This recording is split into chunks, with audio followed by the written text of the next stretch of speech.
啊？我梗係知啦，今日第一次係同新舞台 Shining Star 嘅比賽，而家仲係我哋第3屆小義工愛心加許禮。冇錯啦，今日嘅活動咧有精彩表演啦，又有溫情嘅表演，真係雙倍開心，雙倍感動啊！咁今年已經我哋第3年咧去舉辦呢個小義工家旅。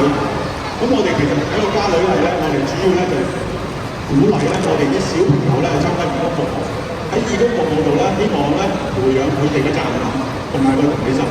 除咗今日嘅小義工頒獎禮之外咧，亦係嚟緊有9個屋苑咧嘅小朋友會參加我哋嘅啦啦隊比賽。2、3。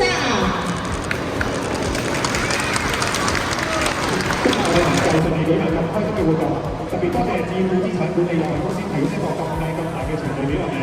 今日嘅禮物咧真係超級豐富啊！有得食，有得捉，又有得玩，仲要有個環保袋可以日日咁樣用。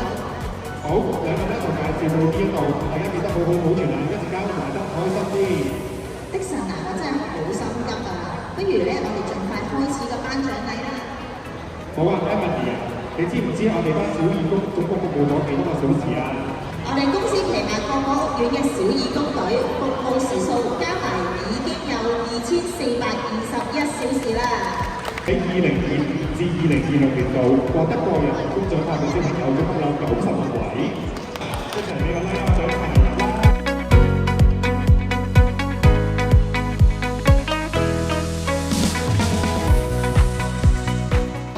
我哋歡迎翻嚟咧啦啦隊嘅比賽現場。哇！你睇下咧，台下好多小朋友都着到好靚喎。係啊，啦啦隊比賽嚟到今年已經係第3屆，過去兩屆啦啦隊比賽嘅參加人做不斷成績，條啲表演都非常之精彩同出色㗎。冇錯啦，今次咧總共有9個屋苑咧派隊伍參加，每一隊咧大家都花咗好多時間啦、好多精力啦去排練舞步啦、口號啦咁樣，大家咧真係團結一心啊！見咧台下啲啦啦隊咧已經預備好啦，不如我哋開始啦，好嘛？好啊，我哋落井度出嚟講聲係1、2、3、4、5，